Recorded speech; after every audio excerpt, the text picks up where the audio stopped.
Mary was a woman built from love. She was raised in a home where her parents, Paul and his wife, treated each other like royalty. You see, Mary did not just believe in love, she was a product of it. Her father, Paul, was the cherished last born of the Ajibade family. He was a boy born to Felicia after many, many years of waiting. He was loved by his sisters, cherished by his father, and he carried that exact same light into his own home. This was the world Mary knew, a world of large family gatherings, of absolute safety, and the deep, melodic laughter that filled the Ajibade compound every single Christmas. It was during one of those legendary holidays that she met James. He was tall, dark, and carried the quiet, prestigious focus of a medical student. Between the steaming plates of jollof rice, malt, and the constant flow of family visitors, they found the perfect rhythm. By the time the 2-week vacation ended, they were freshmen in love. For 5 long years, they were each other's anchors. Mary cheered for James through his grueling medical exams, and James celebrated Mary as she locked in her professional certificates, stepping straight into the industry as a highly skilled business analyst at a top oil and gas firm. She was an absolute star. Her boss, Mr. Baba Lola, saw her brilliance immediately. Beside her desk sat another top analyst named Great, but Mary was too focused on her own life to notice anyone else. When Mr. Babalola rewarded Mary's hard work with a brand new 2020 Mercedes-Benz, replacing her old 2007 Camry, everyone celebrated. Her parents rejoiced, and James held her tight, whispering how incredibly proud he was of his future wife. Soon after, James finished his medical residency and landed a job at a prestigious hospital. With the help of Mary's inseparable best friend Anna, James planned a breathtaking proposal. Anna organized everything, invited everyone, and stood right by Mary's side as she wept, and said yes. 4 months later, they married in a beautiful blur of white lace, luxury, and pure joy. For the first year their marriage was heaven. They lived as a happy, deeply connected couple. James was loving, supportive, and completely devoted. They were the ultimate golden couple. They say love is blind, but for Mary, a trap was being set by someone she completely trusted before the shadows get even darker. If you love stories like this, take a second to hit that subscribe button and drop your country in the comments. I want to see how far Mary's journey reaches, because trust me, you will not see this twist coming. It happened suddenly, no warning, no explanation, out of nowhere. The atmosphere in their home turned to absolute ice. James changed completely. The man who used to kiss Mary's forehead before work began to look at her in the dark, unspoken resentment. He became emotionally distant, then verbally aggressive. He started small, criticizing her food, then he moved to questioning her hours. Why did you come home by 6 p.m.? The hospital is closer to the highway than your office. Yet I got home before you. Who kept you late, Mary? Who? Mary was deeply, deeply confused. She asked him. She begged him to talk to her. James, what is wrong? What did I do? But he would only scoff, mutter nothing, and walk away. Then, the bitterness turned into physical terror. One evening, after a simple disagreement about a phone call, James charged toward Mary, knocking her violently to the floor. Mary kept it a strict secret. She was too ashamed, too broken to tell anyone that a perfect medical doctor husband was putting hands on her. Months went by, and the marriage became unlivable. Whenever family visited, James would wear a fake plastic smile and act like the perfect husband. But the moment the door closed, the nightmare resumed. Soon, James began acting erratically at his own job, losing focus until the hospital eventually let him go. He came home completely shattered and blamed his job loss entirely on Mary's bad luck. Desperate for an escape, Mary drove to see her best friend, Anna, one Sunday afternoon. As they sat discussing, Anna reached out and touched Mary's hand. Mary flinched and screamed in pain. Anna's eyes went wide. Mary, what is that? What happened to your hand? Mary panicked and lied to her friend. Oh, nothing. I slept on it wrongly. Anna narrowed her eyes, looking intensely at Mary. She knew a lie when she heard one. From that day on, Anna's behavior became strange. She began showing up at Mary's house completely unannounced. Because James was now jobless and always sitting at home, Anna would walk right into their tension-filled living room. She would sit for hours, her eyes darting around the house, checking Mary's body for bruises, looking through things in the kitchen, and asking deeply probing questions right in front of James about Mary's daily routine and her office. Eventually, James couldn't take Anna's constant, unannounced monitoring anymore. The moment Anna left the house, he exploded. Your friend Anna is visiting too much. Why is she tracking this house? Why is she always checking up on you the moment she knows you're home? What are the two of you planning behind my back? He lunged at Mary, cornering her hard against the wall, and he shouted a word he had never, ever used before. You are nothing but a prostitute. Are you using Anna to cover up your dirt? Is that why you stay late with your boss? Mary froze. Prostitute. Where was James getting these specific ideas from? He had never accused her of infidelity before. Terrified, confused, and desperate to keep the peace, Mary lied to her parents and everyone else. She claimed she was voluntarily resigning from her job to focus on having babies and learning new skills.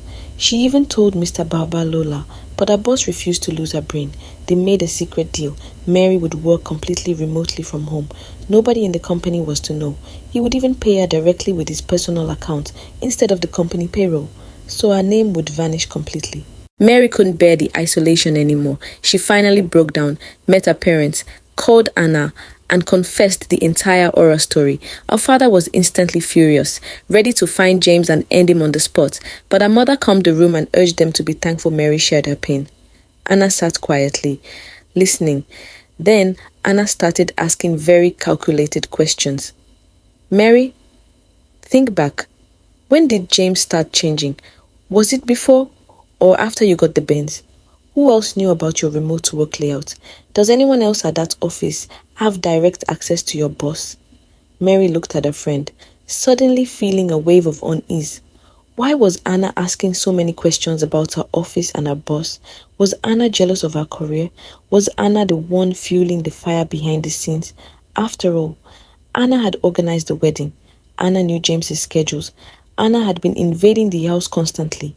Don't worry, Anna said, with a cold, unreadable determination. I will handle everything. Anna hired a private investigator. For 4 long months, the investigator watched. He tracked James, but James was just sitting at home or going to local bars, looking miserable.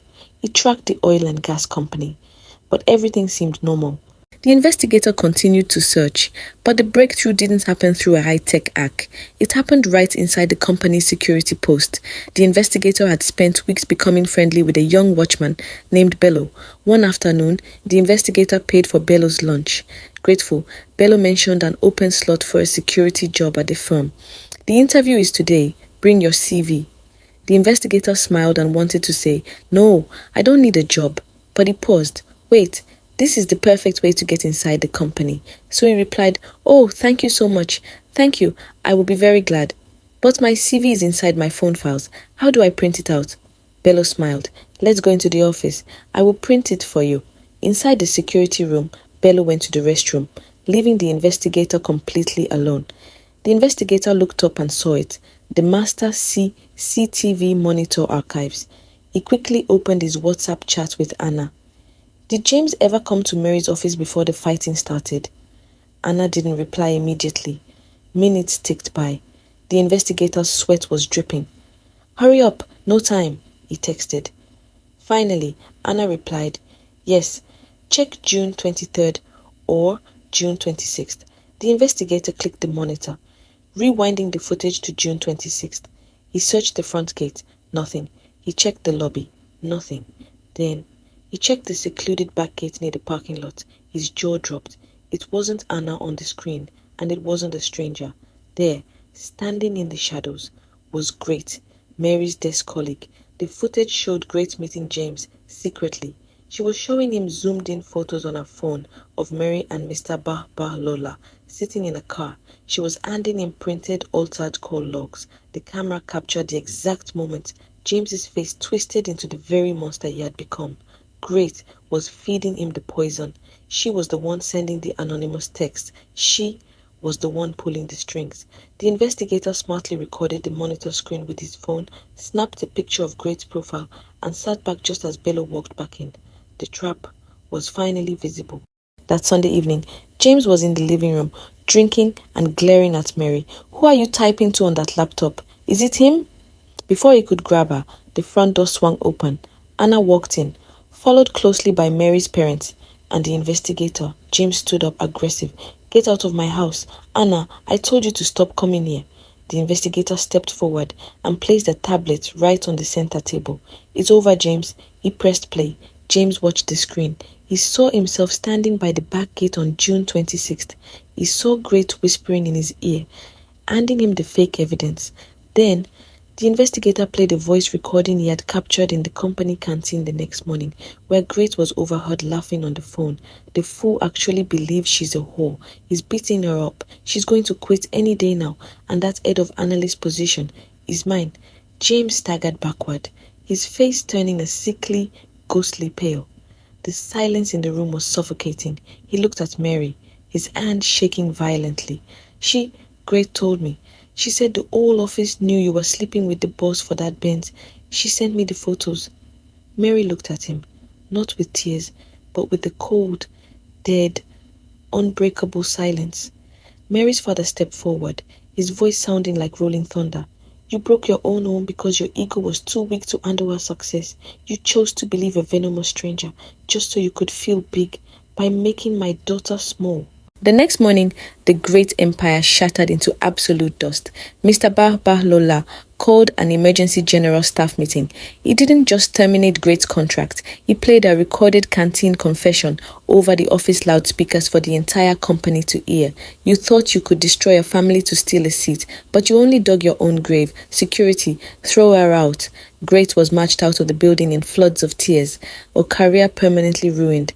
As the colleagues she tried to rule watched her absolute humiliation, James tried to beg for forgiveness, sending endless messages, crying to family members, but Mary was completely done. She understood now that Great only lit the match, but the insecurity and the capacity for violence were already living deep inside James. 2 years later, Mary stands on the balcony of her own luxury apartment. She is no longer hiding. She is the brand new head of operations, driving a 2020 Benz with the windows completely down and her head held high. Anna is sitting in the living room behind her, pouring 2 glasses of wine, smiling. Mary looked at the sunset and smiled. The title of her story was Our Future, and she finally realized that the future didn't belong to a man who doubted her. It belonged entirely to her. She was Mary Ajibade. She was whole, and she was finally free. A note to anyone hurting today: if you are currently keeping a toxic secret out of shame, or if someone you love is making you feel small because your star is rising, take heart like Mary. Your worth is not tied to someone else's brokenness. It takes immense grace to walk away from a ruined dream, but it takes even greater courage to realize that your future is still yours to build. Turn your pain into your power and choose freedom.